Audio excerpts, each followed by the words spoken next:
시어머니가 요즘 이상해졌어요. 매일 학교 앞에서 아이들을 기다리고 돈을 주고 음식을 주고.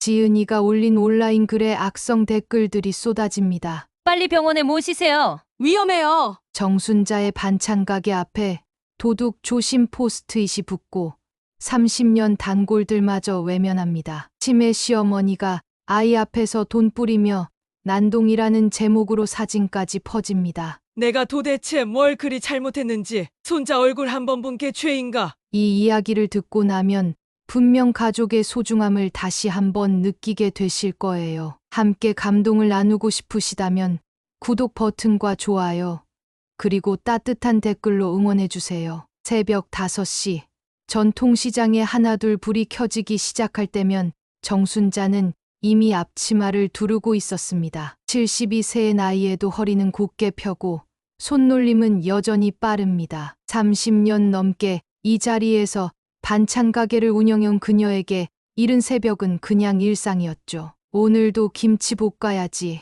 준호 놈이 이걸 제일 좋아하는데. 정순자는 중얼거리며 가스레인지에 불을 켭니다. 지글지글 김치 볶는 소리가 가게 안을 가득 채우고 고춧가루 냄새가 코끝을 스칩니다. 손자 준호를 떠올리며 입가에 미소가 번집니다. 7살 준호는 정순자에게 세상에서 가장 소중한 존재였어요. 며느리 지은이는 도시에서 보험 설계사로 일하면서 준호를 혼자 키우고 있습니다. 정순자의 아들은 일찍 세상을 떠났고 지은이와 준호만 남게 되었죠. 하지만 지은이는 시어머니를 대놓고 외면하고 있었습니다. 애비 없이 자란 아이, 외할머니 손에서 키우는 게 낫다는 말을 공공연히 하며 정순자를 멀리했어요. 정순자는 매일 새벽 일찍 일어나 장을 보고 반찬을 만들고 가게 앞을 정리합니다. 시장 상인들과 인사를 나누며 하루를 시작하죠. 정육점 사장 댁에서는 항상 따뜻하게 말을 걸어줍니다. 순자 씨, 오늘도 일찍 나왔네요. 준호 때문이죠? 맞아요. 애가 김치전을 워낙 좋아해서 말이에요. 그럴 때마다 정순자는 수줍게 웃습니다. 손자 이야기만 나오면 절로 기분이 좋아지거든요. 시장 사람들은 모두 정순자의 손자 사랑을 알고 있었습니다. 매주 목요일이면 정순자는 평소보다 더 일찍 일어납니다. 준호를 만나는 날이거든요. 김치전을 부치고 동그랑땡도 몇 개 더 만들어 둡니다. 반찬통에 정성스럽게 담고 지갑에서 10,000원짜리 한 장을 꺼내 곱게 접어둡니다. 애비 없이 자란 준호, 지 손자라고 그리 부르면 뭐 욕심이랴. 지 손에 쥐어주는 20,000원이 내 마음 닫아. 정순자에게 그 10,000원은 단순한 용돈이 아니었습니다. 손자에 대한 사랑의 표현이었고 할머니로서 해줄 수 있는 유일한 것이었어요. 며느리가 아무리 냉대해도 손자만큼은 자신을 기억해 주길 바라는 간절한 마음이 담긴 돈이었습니다. 오후 3시가 되면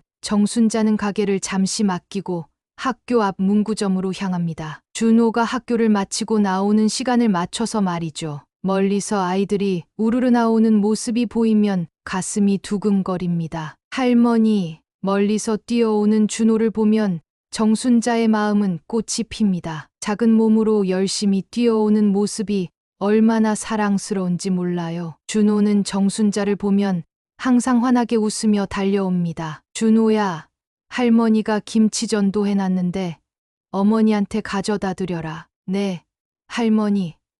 고마워요. 준호가 환하게 웃으며 받아든 반찬통과 10,000원짜리. 그 모습을 보는 정순자의 눈가에는 어느새 눈물이 맺혀 있습니다. 애비 없이 자라는 손자에게 해줄 수 있는 것이 이것뿐이라는 안타까움 때문이었죠. 할머니, 다음 주에도 올 거죠? 그럼 우리 준호 보려고 할머니가 또 올게. 짧은 만남이지만 정순자에게는 일주일의 유일한 낙이었습니다. 준호와 헤어지고 나면 또 일주일을 기다려야 하는 아쉬움이 밀려오지만 다음 주에 또 만날 수 있다는 기대감으로 견뎌냅니다. 반찬 가게로 돌아온 정순자는 다시 동그랑땡을 부치기 시작합니다. 지글지글 기름 소리를 들으며 준호와의 만남을 되새깁니다. 손자가 좋아하는 음식을 만들 때가 가장 행복한 시간이에요. 시장이 어둑해지고 하나둘 가게 문을 닫을 시간이 되어도 정순자는 여전히 바쁩니다. 내일 준비할 반찬들을 미리 손질해 두고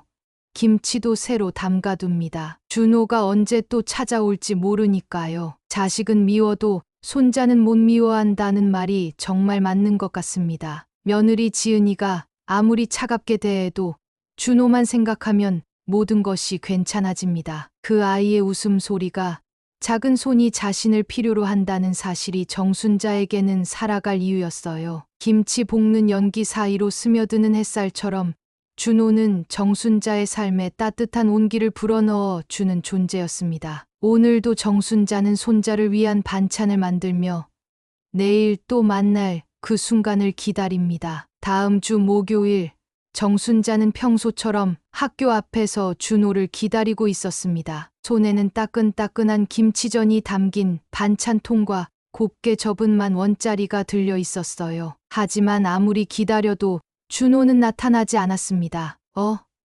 오늘 일찍 끝난 건가?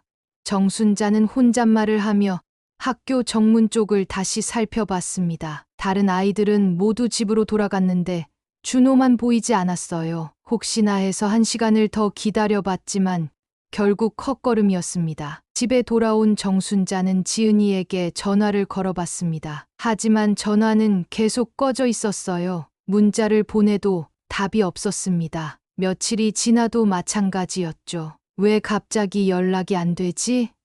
불안한 마음을 달래며 정순자는 다음 주에도 학교 앞으로 나갔습니다. 이번에는 운이 좋았어요. 멀리서 준호가 친구들과 함께 나오는 모습이 보였거든요. 준호야! 정순자가 부르자 준호는 깜짝 놀란 듯 뒤를 돌아봤습니다. 하지만 예전처럼 달려오지 않고 주저하는 모습이었어요. 정순자가 다가가자 준호는 작은 목소리로 말했습니다. 할머니, 엄마가 할머니 만나지 말라고 했어요. 왜 그런 말씀을 하셨을까?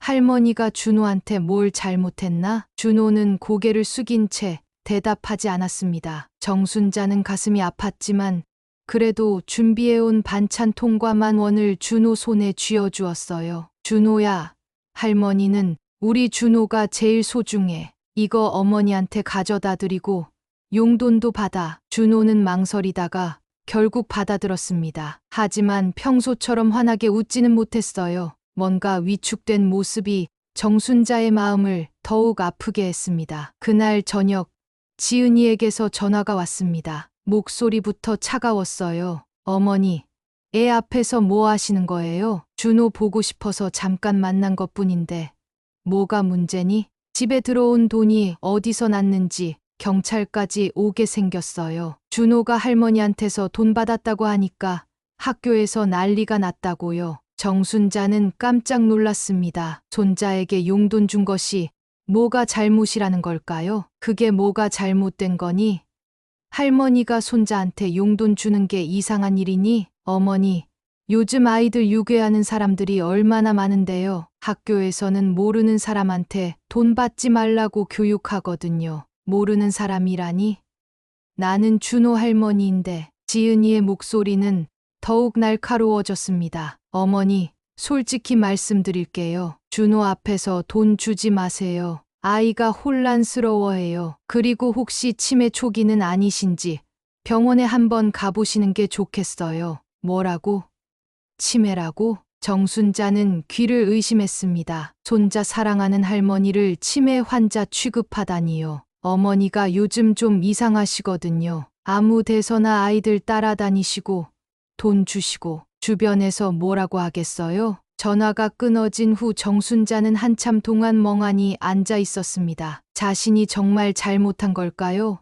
손자에게 용돈 주고 반찬 가져다 주는 게 이상한 행동인 걸까요? 다음 날 아침, 정순자는 평소처럼 가게 문을 열었습니다. 그런데 가게 앞에 이상한 것이 붙어 있었어요. 노란색 포스트잇에 도둑 조심이라고 적혀 있었습니다. 이게 뭐지?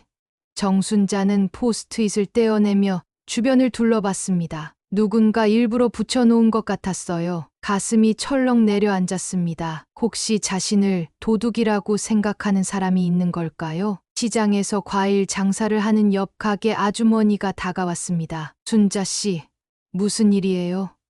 얼굴이 왜 그래요? 아니에요. 그런데 혹시 어젯밤에 누가 우리 가게 앞에 온 거 봤어요? 못 봤는데요. 왜요? 정순자는 포스트잇을 보여주었습니다. 아주머니는 고개를 갸우뚱했어요. 이상하네요. 누가 이런 장난을 쳤을까요? 정순자는 불안한 마음을 감추며 하루 종일 가게를 지켰습니다. 하지만 마음은 계속 준호에게 가 있었어요. 혹시 지은이가 정말로 경찰에 신고한 건 아닐까?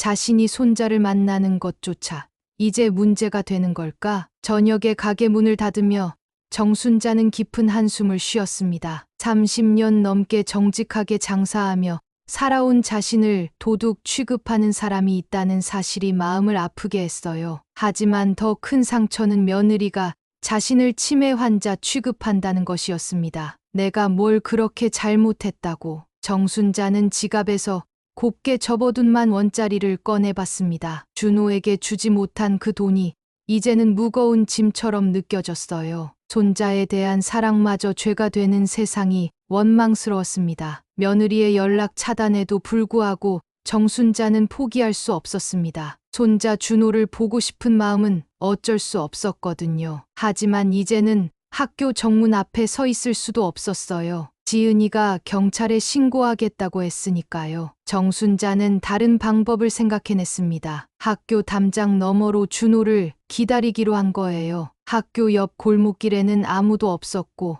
담장 사이로 운동장이 훤히 보였습니다. 여기서라면 아무도 모르겠지. 정순자는 매일 오후 3시가 되면 그 골목으로 갔습니다. 손에는 여전히 김치전이 담긴 반찬통과 구겨진 10,000원짜리를 쥐고 있었어요. 혹시라도 준호와 마주칠 수 있을까 하는 희망 때문이었습니다. 사흘째 되는 날 드디어 준호가 나타났습니다. 체육 시간인지 운동장에서 친구들과 뛰어다니고 있었어요. 정순자는 담장 틈새로 손을 내밀어 준호를 불렀습니다. 준호야, 여기야. 준호는 처음에는 못 들은 척했습니다. 하지만 정순자가 계속 부르자 주변을 살피며 슬금슬금 다가왔어요. 할머니, 여기서 뭐 해요? 준호 보고 싶어서 왔어. 이거 가져가. 정순자는 담장 틈으로 반찬통과 10,000원을 건네주었습니다. 준호는 망설이다가 받아들였지만 표정이 어두웠어요. 할머니, 엄마가 나 보고 할머니랑 말하지 말래요. 할머니가 이상한 사람이래요. 그 말을 듣는 순간 정순자의 가슴이 찢어질 것 같았습니다. 자신이 손자에게 이상한 사람으로 여겨지고 있다니요. 할머니가 왜 이상한 사람이겠니? 할머니는 준호를 사랑해서 그런 거야. 모르겠어요. 엄마가 할머니는 치매에 걸려서 이상하게 행동한다고 했어요. 준호의 말에 정순자는 할 말을 잃었습니다. 며느리가 아이에게까지 그런 말을 했다니요. 순간 눈앞이 캄캄해졌어요. 준호야, 할머니는 치매에 걸리지 않았어. 그냥 우리 준호를 너무 보고 싶어서 그런 거야. 하지만 준호는 이미 불안해하고 있었습니다. 어른들이 하는 말을 듣고 할머니를 무서워하기 시작한 거예요. 할머니, 저 이제 가볼게요. 엄마가 늦으면 혼난다고 했어요. 준호는 받은 반찬통과 돈을 가방에 넣고 급히 뛰어갔습니다. 정순자는 담장에 기대선 채 한참을 서 있었어요. 손자마저 자신을 피하려 한다는 사실이 너무 슬펐습니다. 그런데 며칠 후 상황은 더욱 악화되었습니다. 정순자가 평소처럼 담장 너머에서 준호를 기다리고 있는데 갑자기 뒤에서 누군가 말을 걸었어요. 여기서 뭐 하고 계세요? 돌아보니 지은이가 서 있었습니다. 얼굴이 차갑게 굳어져 있었어요. 지은아, 너 여기 왜 왔니? 어머니가 여기서 애들 기다리고 계신다고 해서 왔어요. 정말 이러시면 안 되거든요. 지은이는 손에 휴대폰을 들고 있었습니다. 카메라가 켜져 있는 것 같았어요. 뭐 하는 거냐? 그건 왜 들고 있니? 증거로 남겨야죠. 어머니가 학교 주변에서 아이들을 기다리고 계신다는 걸요. 정순자는 황당했습니다. 며느리가 자신을 몰래 촬영하고 있다니요. 나는 우리 준호만 보려고 한 건데 왜 이렇게까지 해야 하니? 어머니, 이건 불법이에요. 학교 주변에서 아이들을 기다리고 돈을 주고 음식을 주고 다른 사람들이 보면 뭐라고 생각하겠어요? 지은이의 목소리는 점점 높아졌습니다. 주변의 사람들이 모여들기 시작했어요. 저 할머니가 맨날 여기서 애들 기다린다더라. 아, 그 치매 걸린 할머니? 맞아.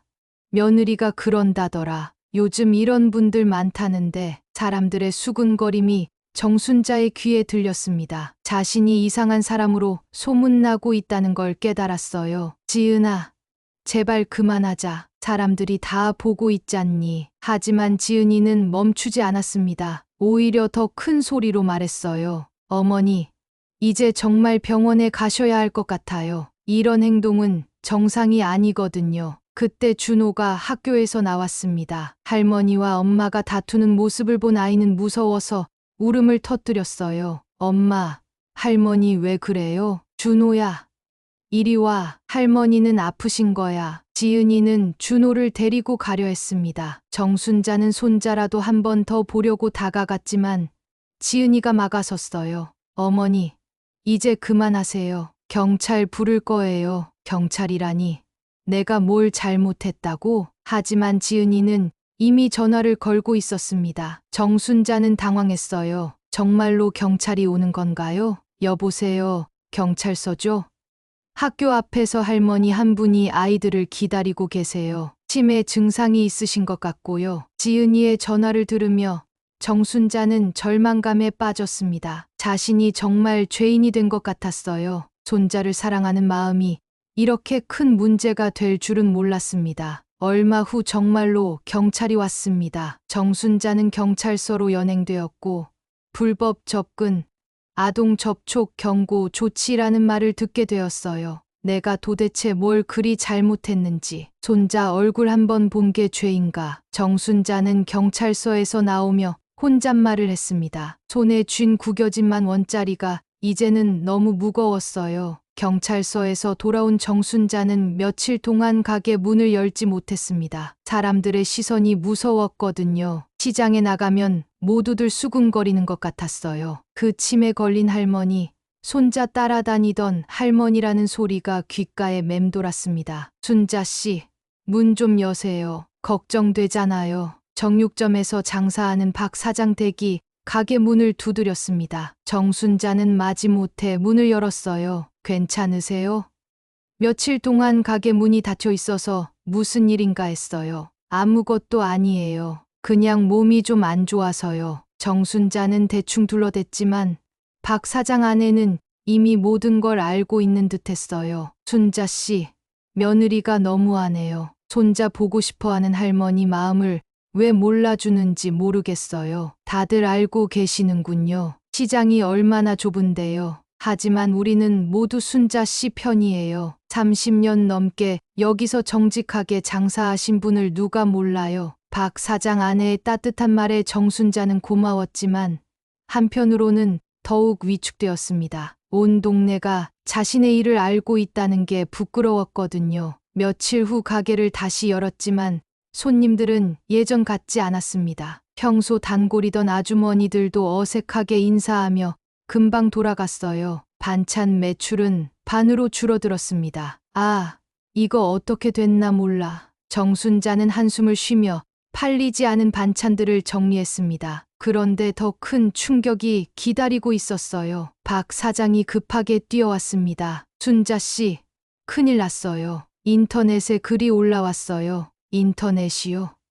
무슨 글이요? 박 사장은 휴대폰을 보여주었습니다. 한 온라인 커뮤니티에 치매 시어머니가 아이 따라다닌다는 제목의 글이 올라와 있었어요. 글쓴이는 며느리 지은이었습니다. 시어머니가 요즘 이상해졌어요. 매일 학교 앞에서 아이들을 기다리고 돈을 주고 음식을 주고 치매 초기 증상인 것 같은데 병원에 가자고 하면 화를 내세요. 어떻게 해야 할까요? 댓글들도 가관이었습니다. 빨리 병원에 모시세요. 요즘 그런 분들 많다던데 위험해요. 경찰에 신고하는 게 맞아요. 정순자는 글을 읽으며 눈물이 났습니다. 자신이 이상한 사람, 위험한 사람으로 묘사되고 있었거든요. 이건 너무하잖아요. 어떻게 시어머니를 이렇게 할 수가 있어요? 박 사장 아내도 화가 났습니다. 하지만 이미 글은 퍼져나가고 있었어요. 조회수가 계속 올라가고 있었습니다. 그날 저녁,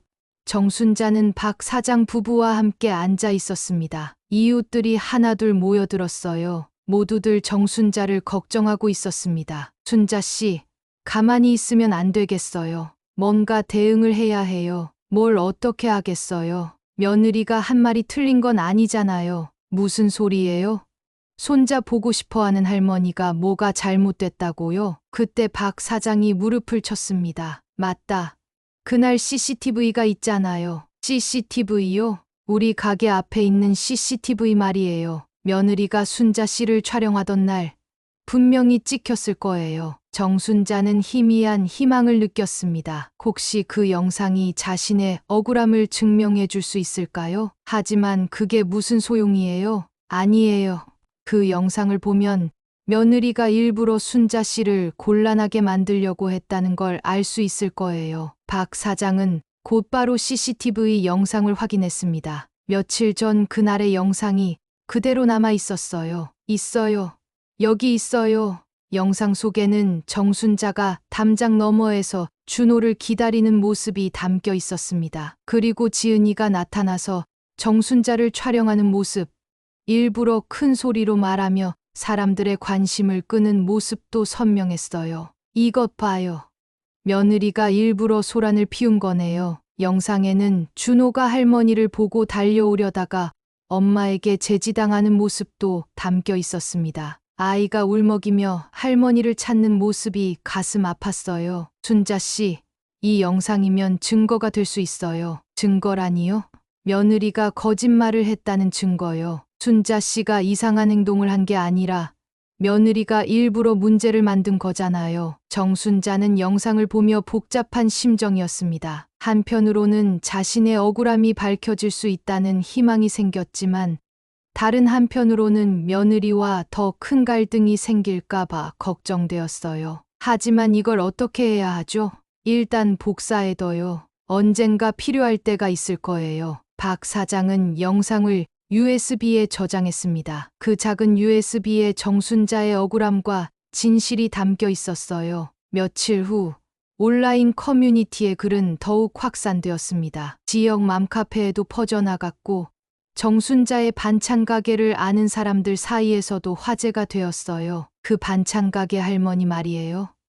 정말 치매에 걸린 거래요. 아이들 따라다닌다더라. 무서워요. 정순자는 하루하루가 견디기 힘들었습니다. 30년 넘게 쌓아온 신뢰가 하루아침에 무너지는 것 같았어요. 하지만 포기할 수는 없었습니다. 손자에 대한 사랑만큼은 포기할 수 없었거든요. 온라인 커뮤니티에 글이 퍼진 지 일주일이 지났지만 정순자의 상황은 나아지지 않았습니다. 오히려 더 악화되었어요. 반찬 가게 매출은 계속 줄었고 시장 사람들조차 어색해했습니다. 그래도 정순자는 포기할 수 없었어요. 준호의 생일이 다가오고 있었거든요. 우리 준호 생일 선물이라도 주고 싶은데 정순자는 지갑에서 10,000원짜리 몇 장을 꺼내 세어봤습니다. 많은 돈은 아니지만 손자에게 줄 수 있는 전부였어요. 작은 선물도 하나 준비했습니다. 준호가 좋아할 만한 색연필 세트였죠. 준호의 생일 당일 정순자는 오후에 몰래 준호 집 근처로 갔습니다. 아파트 단지 입구에서 기다리면 준호가 학원에서 돌아오는 모습을 볼 수 있을 거라고 생각했어요. 1시간쯤 기다리니 정말로 준호가 나타났습니다. 학원 가방을 메고 혼자 걸어오고 있었어요. 정순자는 조심스럽게 다가갔습니다. 준호야. 준호는 할머니를 보고 깜짝 놀랐습니다. 주변을 둘러보며 불안해했어요. 할머니, 여기 오시면 안 돼요. 엄마가 보면 혼나요. 오늘 우리 준호 생일이잖아. 할머니가 선물 가져왔어. 정순자는 색연필 세트와 10,000원짜리 몇 장을 준호에게 건네려 했습니다. 하지만 준호는 받으려 하지 않았어요. 할머니, 저 정말 못 받아요. 엄마가 할머니 것은 절대 받지 말라고 했어요. 왜 그런 말씀을 했을까? 할머니가 준호한테 나쁜 걸 줄 리가 없잖아. 그때였습니다. 뒤에서 익숙한 목소리가 들렸어요. 어머니, 지금 뭐 하고 계세요? 돌아보니 지은이가 서 있었습니다. 얼굴이 창백하고 화가 나 있었어요. 지은아, 준호 생일이라서 선물이요? 어머니가 지금 하고 계신 일이 선물인가요? 지은이의 목소리가 점점 높아졌습니다. 아파트 단지 입구라서 사람들이 하나둘 모여들기 시작했어요. 제발 이제 그만하세요. 아이가 무서워하잖아요. 정말로 준호는 두 어른 사이에서 울먹이고 있었습니다. 할머니도 보고 싶고 엄마 말도 들어야 하는 상황이 아이에게는 너무 힘들었어요. 나는 그냥 손자 생일 축하해 주려고 온 거야. 이런 식으로요? 몰래 따라다니고 아이 앞에서 돈 주고. 지은이는 목소리를 더욱 높였습니다. 주변 사람들이 더 많이 모여들었어요. 저 할머니 치매 걸린 분이래요. 아, 며느리가 그렇다더라. 요즘 저런 분들 많다는데 아이 따라다닌다던데 무섭네요. 사람들의 수근거림이 정순자의 귀에 들렸습니다. 자신이 이상한 사람으로 여겨지고 있다는 걸 느꼈어요. 지은아, 조용히 하자. 사람들이 다 보고 있잖아. 하지만 지은이는 멈추지 않았습니다. 오히려 더 큰 소리로 말했어요. 어머니, 치매 걸려서 지금 이러는 거 맞죠? 정상적인 사람이 이렇게 행동하나요? 그 말을 들은 순간 정순자는 다리에 힘이 빠졌습니다. 며느리가 많은 사람들 앞에서 자신을 치매 환자라고 공개적으로 말하다니요. 나는 치매에 걸리지 않았어. 그럼 왜 이런 행동을 하세요?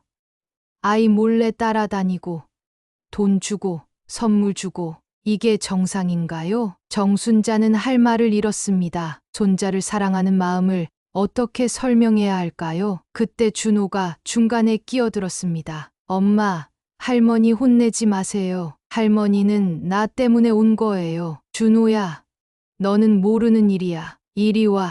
지은이가 준호를 끌어당기는 순간 정순자가 앞으로 나섰습니다. 손자를 지키려는 본능이었어요. 준호 놔줘. 아이가 무서워하잖아. 어머니가 무서워하게 만드는 거잖아요. 지은이가 정순자를 밀쳤습니다. 정순자는 균형을 잃고 그대로 넘어졌어요. 손에 쥐고 있던 색연필 세트와 10,000원짜리들이 바닥에 흩어졌습니다. 할머니, 준호가 소리쳤지만 지은이가 막았습니다. 정순자는 바닥에 앉은 채 흩어진 돈을 주워 담았어요. 그 모습을 보는 사람들의 시선이 따가웠습니다. 저 할머니 정말 이상하네. 돈이 왜 저렇게 많아?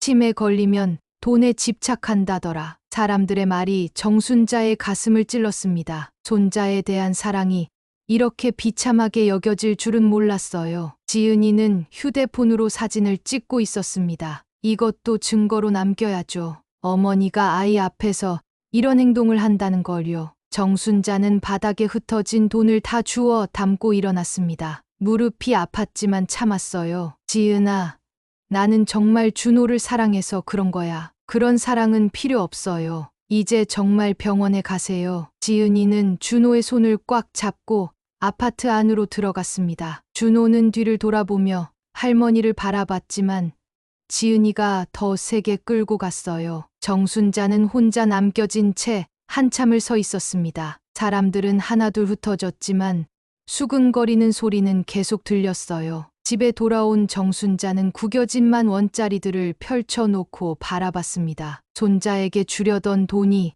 이제는 부끄러운 증거물이 된 것 같았어요. 그날 밤 지은이가 찍은 사진이 다시 온라인에 올라왔습니다. 치매 시어머니가 아이 앞에서 돈 뿌리며 난동이라는 제목이었어요. 댓글들은 더욱 악랄했습니다. 정순자는 그 글을 보며 눈물을 흘렸습니다. 자신이 세상에서 가장 비참한 사람이 된 것 같았어요. 손자를 사랑하는 마음마저 죄가 되는 세상이 원망스러웠습니다. 지은이가 올린 사진이 인터넷에 퍼진 후 정순자의 삶은 완전히 무너져 내렸습니다. 반찬 가게에 오는 손님은 거의 없어졌고 시장에서도 사람들이 수군거리며 피해 다녔어요. 정순자는 며칠 동안 집에서 나오지 못했습니다. 순자 씨, 문 좀 여세요. 박 사장 부부가 또 찾아왔습니다. 정순자는 마지못해 문을 열었어요. 이렇게 있으면 안 되겠어요. 뭔가 해야 해요. 뭘 하겠어요. 이미 다 끝난 일인걸요. 정순자는 기운 없이 말했습니다. 온라인에 퍼진 글과 사진들을 본 후로는 절망감만 컸어요. 순자 씨, 우리 아들 이야기했었나요? 박 사장 아내가 갑자기 말했습니다. 아들요? 네, 대학생인데 요즘 유튜브 하거든요. 지역 소식이나 사람들 이야기를 다루는 채널이에요. 정순자는 무슨 말인지 이해하지 못했습니다. 유튜브라는 것도 잘 몰랐거든요. 우리 아들이 순자 씨 이야기를 들고는 엄청 화가 났어요. 이건 정말 억울한 일이라고요. 그때 박 사장의 아들인 박민수가 들어왔습니다. 25살 청년으로 평소 정순자를 할머니처럼 따랐어요. 할머니, 안녕하세요. 민수야, 와서 뭐하냐? 할머니 도와드리려고 왔어요. 이 일 그냥 넘어갈 수 없어요. 민수는 노트북을 꺼내며 말했습니다. 할머니, 유튜브라고 아세요? 잘 모르겠구나. 인터넷에서 영상을 올려서 많은 사람들이 볼 수 있게 하는 거예요. 저도 유튜브 채널을 운영하고 있어요. 민수는 자신의 채널을 보여주었습니다. 우리 동네 이야기라는 채널이었어요. 할머니 이야기를 영상으로 만들어서 올려도 될까요? 진실을 알려드리고 싶어요. 정순자는 망설였습니다. 더 많은 사람들에게 알려지는 게 좋을까요? 민수야, 괜찮겠니?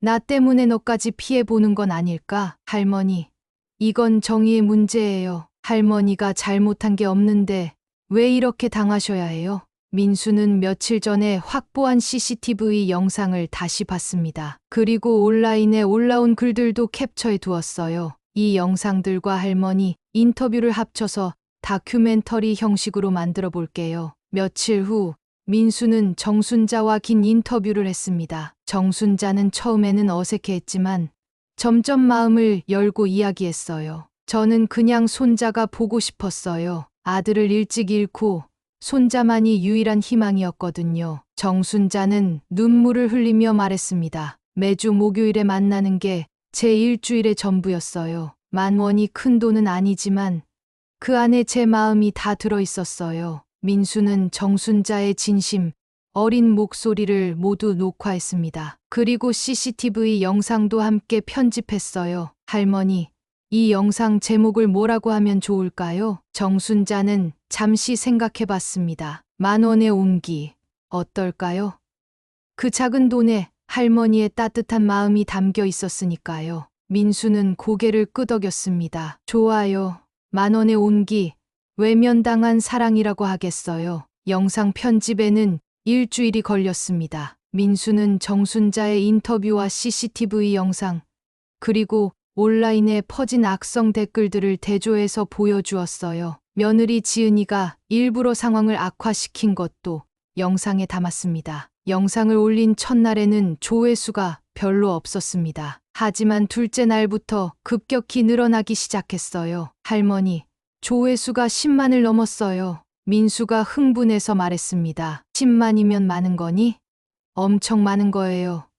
그리고 댓글들도 보세요. 댓글창에는 정순자를 응원하는 글들이 가득했습니다. 너무 마음 아프네요. 할머니가 뭘 잘못하신 건가요? 며느리가 너무 심하네요. 손자 사랑하는 할머니 마음을 왜 몰라주나요? 우리 할머니 생각나서 눈물 나요. 이 할머니께 응원의 메시지를 보내고 싶어요. 정순자는 댓글들을 읽으며 눈물을 흘렸습니다. 자신을 이해해주는 사람들이 이렇게 많다는 걸 처음 알았어요. 영상은 계속 퍼져나갔습니다. 조회수는 이틀 만에 50만을 넘어섰고 사흘 후에는 100만을 돌파했어요. 다른 유튜버들도 이 영상을 소개하기 시작했습니다. 중년층 분들이 특히 많이 보고 계세요. 공감대가 크신 것 같아요. 민수의 말처럼 50대, 60대 시청자들의 반응이 뜨거웠습니다. 비슷한 경험을 한 분들이 많았거든요. 그런데 영상이 유명해지면서 예상치 못한 일이 벌어졌습니다. 지은이의 회사에서 연락이 온 거예요. 지은 씨,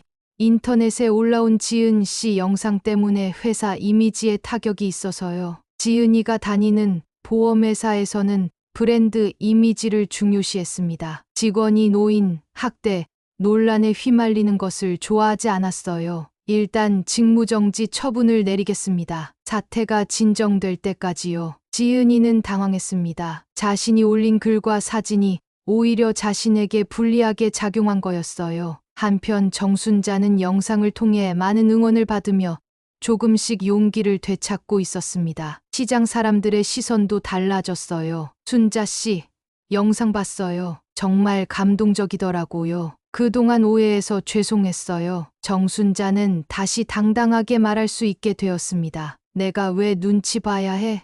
손자 주려고 한 10,000원이 내 전부였는데. 작은 불씨가 큰 불길로 번지고 있었습니다. 정순자의 이야기는 이제 전국적으로 알려지기 시작했어요. 민수의 영상이 300만 조회수를 돌파하면서 예상치 못한 일들이 벌어지기 시작했습니다. 가족 상담 기관에서 먼저 연락이 왔어요. 정순자 할머니시죠? 영상을 보고 연락드렸습니다. 도움을 드리고 싶어서요. 한국가족상담센터의 김 상담사였습니다. 그녀는 정순자를 직접 만나러 왔어요. 할머니, 이 일은 단순한 가족 갈등이 아닙니다. 법적인 문제로 번질 수 있어요. 법적인 문제라니요? 정순자는 걱정이 되었습니다. 자신이 정말 잘못한 게 있는 걸까요? 아니에요. 할머니가 잘못하신 게 아니라 며느리 분이 잘못 신고한 거예요. 할머니께는 손자를 만날 권리가 있거든요. 김 상담사는 설명했습니다. 조부모의 손자 면접 교섭권이라는 것이 법적으로 보장되어 있다고 했어요. 하지만 며느리가 접근 금지 신청을 했다면 이걸 정식으로 해결해야 합니다. 며칠 후 아동보호 전문기관에서도 연락이 왔습니다. 정순자 할머니님, 저희가 조사해 본 결과 할머니께서 아동에게 해를 끼치신 증거는 전혀 없습니다. 오히려 지은이의 신고가 부당했다는 결론이 나온 거였어요. 며느리분이 허위 신고를 하신 것 같습니다. 이런 경우 법적 대응이 가능해요. 정순자에게는 법적 대리인이 필요했습니다. 영상을 본 한 변호사가 무료 변론을 자청했어요. 할머니, 저는 이런 일을 전문으로 하는 변호사입니다. 할머니를 도와드리고 싶어요. 변호사 이름은 박정민이었습니다. 가족법 전문가로 유명한 분이었어요. 이 사건은 단순한 가족 분쟁이 아닙니다. 며느리분이 의도적으로 할머니를 치매 환자로 몰아가며 허위 신고를 한 거예요. 박 변호사는 CCTV 영상과 온라인 게시글들을 모두 증거로 수집했습니다. 가족 접근 제한 신고의 부당성에 대해 정식으로 제기하겠습니다. 한 달 후 드디어 법정에 서게 되었습니다. 정순자는 처음 보는 법정이 무서웠어요. 할머니, 괜찮아요. 우리가 이길 수 있어요. 박 변호사가 옆에서 격려해 주었습니다. 지은이도 변호사와 함께 왔습니다. 하지만 표정이 어두웠어요. 회사에서 직무정지를 당한 후 스트레스를 많이 받고 있었거든요. 오늘은 아동 면담이 있을 예정입니다. 판사가 말했습니다. 준호가 법정에 들어왔어요. 7살 아이가 이런 자리에 서는 게 안타까웠습니다. 준호야, 무서워하지 말고 솔직하게 말해보렴. 판사는 부드러운 목소리로 말했습니다. 할머니에 대해서 어떻게 생각하니? 준호는 할머니를 바라보며 작은 목소리로 말했습니다. 할머니는 좋은 사람이에요. 저한테 맛있는 거 주시고 용돈도 주세요. 할머니가 무서운 적은 없었니? 아니요. 할머니는 무섭지 않아요. 엄마가 할머니 나쁜 사람이라고 했는데 저는 그렇게 생각 안 해요. 준호의 말에 정순자는 눈물이 났습니다. 손자가 자신을 변호해주고 있었어요. 그럼 할머니와 놀고 싶니? 네. 저는 할머니랑 같이 있고 싶어요. 그때 판사가 준호의 그림일기를 꺼냈습니다. 이건 준호가 그린 그림일기인데 읽어볼까? 할머니가 나한테 동그랑땡 주려고 몰래 왔어요. 엄마는 자꾸 화내요. 나는 할머니랑 있고 싶어요. 할머니는 나를 사랑해주세요. 그림일기 내용이 법정에 울려 퍼졌습니다. 정순자는 참았던 눈물을 터뜨렸어요. 지은이도 울고 있었습니다. 아이의 마음을 제대로 헤아리지 못했다는 죄책감 때문이었어요. 며느리분, 하실 말씀이 있으시면 해보세요. 판사가 지은이에게 말했습니다. 지은이는 한참을 망설이다가 입을 열었습니다. 죄송합니다. 제가 너무 각박했습니다. 목소리가 떨리고 있었어요. 시어머니를 치매 환자 취급하고 아이 앞에서 그런 말을 한 제가 잘못했습니다. 왜 그런 행동을 하셨나요? 저도 모르겠어요. 혼자 아이 키우느라 힘들었고, 시어머니가 자꾸 개입하시는 게 부담스러웠어요. 그런데 그것이 사랑이었다는 걸 이제야 깨달았습니다. 지은이는 정순자를 바라보며 말했습니다. 어머니, 정말 죄송합니다. 제가 어머니를 너무 심하게 대했어요. 정순자도 눈물을 흘리며 대답했습니다. 지은아, 나도 미안해. 너 혼자 준호 키우느라 얼마나 힘들었을까 생각을 못했어. 법정에 있던 모든 사람들이 감동받았습니다. 판사도 눈시울을 붉혔어요. 이 사건은 가족 간의 오해에서 비롯된 것으로 보입니다. 판사가 판결을 내렸습니다. 정순자 할머니의 손자 면접 교섭권을 인정하며 며느리분의 접근 금지 신청은 기각합니다. 단, 앞으로는 서로 소통하며 아이를 위한 최선의 방법을 찾으시기 바랍니다. 법정을 나오며 지은이가 정순자에게 다가왔습니다. 어머니, 앞으로는 매주 토요일에 준호와 함께 찾아뵐게요. 정말이니? 네. 그리고 준호한테도 할머니 사랑을 제대로 가르쳐 줄게요. 준호가 두 사람 사이로 뛰어왔습니다. 할머니, 이제 매주 볼 수 있어요? 그럼 우리 준호, 할머니가 맛있는 것도 많이 해줄게. 정순자는 준호를 꼭 안아주었습니다. 지은이도 함께 안겨왔어요. 오랜만에 진짜 가족의 모습이었습니다. 법정 밖에서 민수가 이 모습을 영상에 담고 있었어요. 많은 사람들에게 희망을 주는 장면이 될 거였습니다. 법정에서의 화해 이후 석 달이 지났습니다. 정순자의 반찬 가게는 예전보다 더 활기를 되찾았어요. 민수의 영상 덕분에 전국에서 사람들이 찾아오기도 했거든요. 하지만 정순자에게 가장 소중한 건 역시 가족이었습니다. 할머니, 저 왔어요. 토요일 오후 준호의 밝은 목소리가 가게 안을 가득 채웠습니다. 뒤따라 지은이도 들어왔어요. 어머니, 안녕하세요. 지은이의 목소리에는 예전의 차가움이 사라져 있었습니다. 법정에서의 일 이후 둘 사이에는 많은 변화가 있었어요. 우리 준호, 할머니가 김치전 구워놨어. 지은이도 앉아. 정순자는 환하게 웃으며 두 사람을 맞았습니다. 가게 앞에 놓인 작은 테이블에는 이미 김치전과 동그랑땡, 그리고 각종 반찬들이 준비되어 있었어요. 와, 할머니, 김치전이다. 준호는 신이 나서 의자에 앉았습니다. 할머니가 만든 김치전을 마음껏 먹을 수 있다는 게 너무 좋았어요. 천천히 먹어.